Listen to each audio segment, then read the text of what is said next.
Hey everyone, welcome back to the channel. My name is Larry and this is Your Own Adventure. In today's video, we'll be discussing budget full suspension mountain bikes and two different buying scenarios that you might encounter if you're entering the world of mountain biking, or maybe you're a hardtail rider trying to transition over to the full suspension riding on a budget. So that's what we'll be talking about in this video. If you want to learn more, then just keep on watching.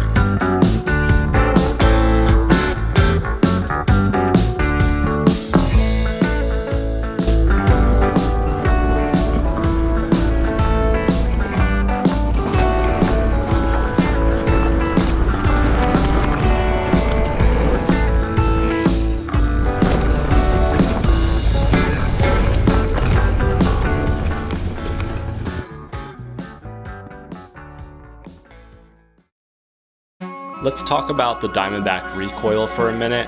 I put pretty much every upgrade possible on this bike, and it added up to about $500 or $600 of upgrades, putting that price point of the entire bike at around $900. I'm just gonna go ahead and say that it was a full suspension build for under $1,000. And while they don't actually sell the DIamondback Recoil anymore, there are options out there for that price range. You could find them used. You can purchase a DIamondback Atros, which is like their lowest end full suspension bike. It's not going to be quite as budget friendly, and it might not be as good of a platform to build on just because your initial investment is going to be a little bit more. But there are options that are out there. Just look on Facebook Marketplace, used. If you're already looking and you're already budget minded like this, then I would imagine that you're going to be more open to buying secondhand because, well, that's the price point that you're working at. And if you do end up upgrading the entire frame from everything else that's on it, then it'll actually ride like a new bike, which I could say that this DIamondback Recoil really rides like a completely different bike compared to what it did in its stock form. So if you're wondering if it was worth it, then I would say definitely. If you're new to mountain biking, or you're just wanting to learn a bit more about bike mechanics, you're in the market for a full suspension bike but you have very low budget, then definitely pull the trigger on something low end like this and then upgrade it over time, because it's going to perform really well. And in fact, there's not a huge amount of limitation to how it's going to perform as far as the overall improvement in performance. It's going to be there, but as you'll hear in the trail ride, I do find some stuff out about the DIamondback Recoil that feels a lot different than on my Specialized StumpJumper, and I'll just let you listen to my trail ride to understand what exactly that is. And it'll probably end up being similar on most of these lower end full suspension bikes because of the fact that they aren't putting a lot of investment as far as research and development into the lower end stuff on any bike manufacturing tier. If it's a low end bike like under $1,000 and it's a full suspension bike, then you could probably believe that there's not going to be a huge design team behind pushing out that product. It's probably a few years old, and the way that they are designing and implementing parts on the specific bike frame.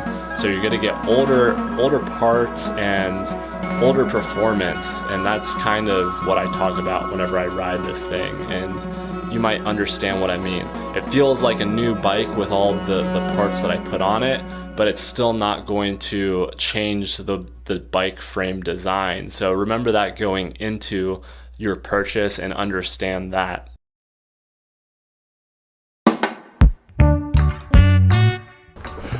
Okay, so we're on the DIamondback 27.5 plus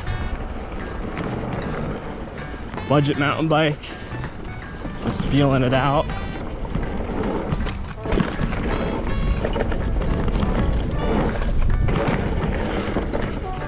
And handled that stuff pretty decently. Feels really light and nimble. Will say that it has much more play than, oh, excuse me, rider. Much more play than my Specialized in the rear wheel, which is kind of to be expected for something this cheap, but it works.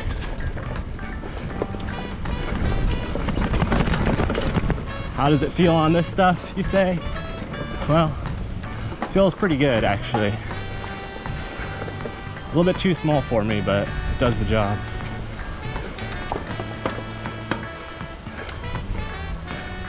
Nice little switchback. Really trying to feel out this bike to get some good feedback on it.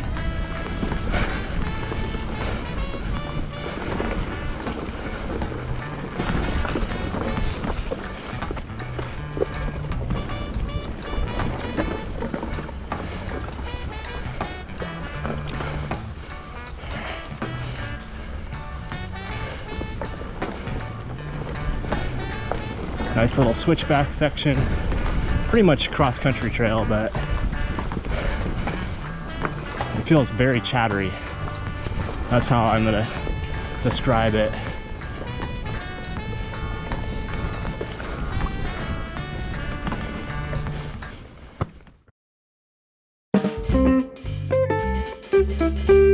Now let's just talk briefly about the Specialized StumpJumper. There's really not much to say about this. If you're in the boat where you want to just buy a very nice bike and you're on a budget, but your budget isn't like very small, and I could see a lot of people who are like middle class, working class people able to afford something like this with about 1 year of savings, because it's a $2,000 investment, and that's a pretty good amount of money. But then again, if you think about the time spent that you're going to avoid like tinkering on this bike and all the extra headaches that come along with like a cheaper bike, like a budget bike build, then you could just translate that headache time into money. And for $2,000, I think it is unbeatable, the amount of performance you're getting from this Specialized StumpJumper. This is the ST short travel, and this is the alloy version. So in my opinion, it's actually a better deal because it's going to hold up a lot better if you get that aluminum frame. Some people have their skepticism with aluminum versus carbon. In that regard, I think that it's a really good deal. You don't have to worry about upgrading anything on the bike except for the pedals. The pedals are pretty bad on the stock bike, but that's kind of like something that you just come to understand in the mountain biking world, that you upgrade the pedals and the grips whenever you get a bike from the shop, because those aren't going to be the best. But to be honest, I've been using the stock grips and I have no complaints with them so far, and I'm just using them until they run out.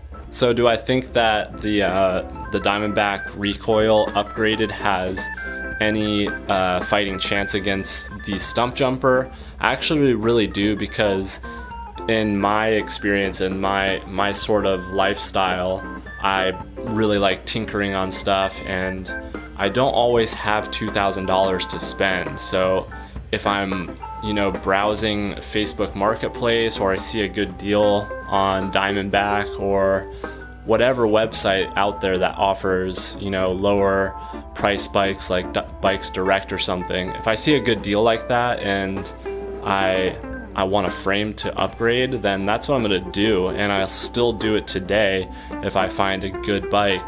But if you have any questions or want to hear more about the specifics of that DIamondback Recoil build, then just let me know. Enjoy the insight that I bring on the ride, and I'll see you on the next one.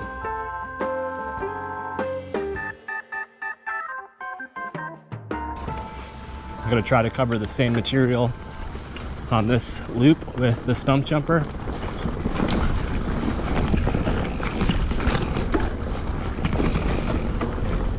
It's just crazy the performance difference in this bike though.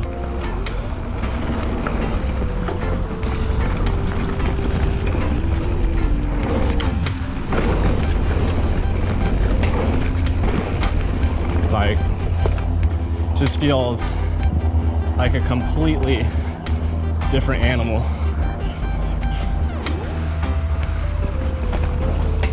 See how it performs on the tight stuff that I was riding over this way.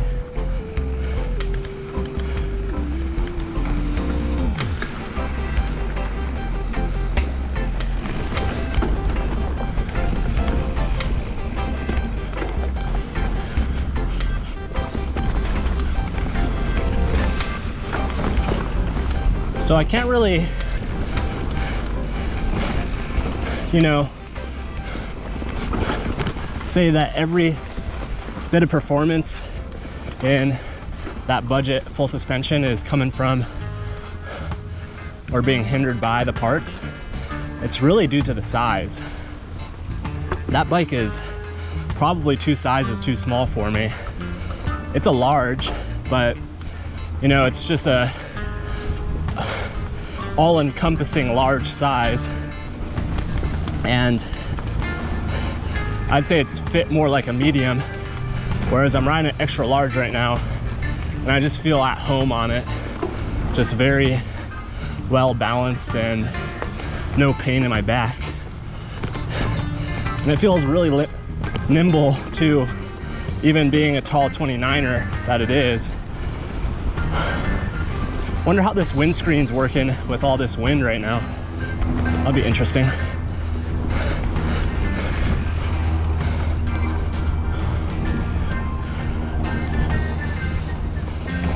End of the first section.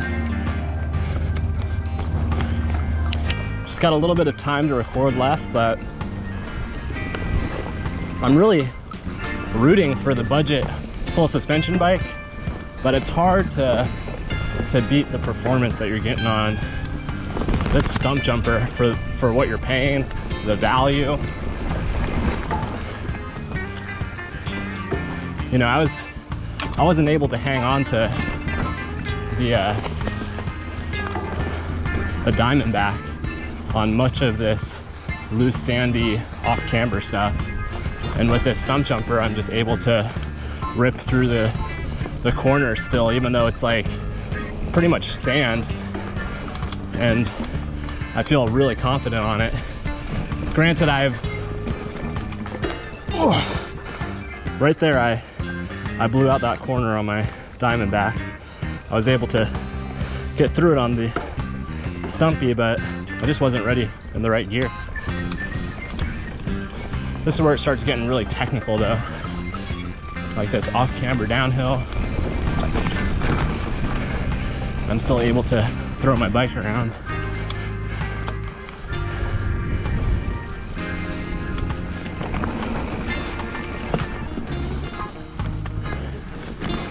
To be fair, the Diamondback didn't have a dropper post on it, so I was kind of riding middle of the road on the seat post height, and I felt really under a gun because my back started hurting and it just didn't feel right.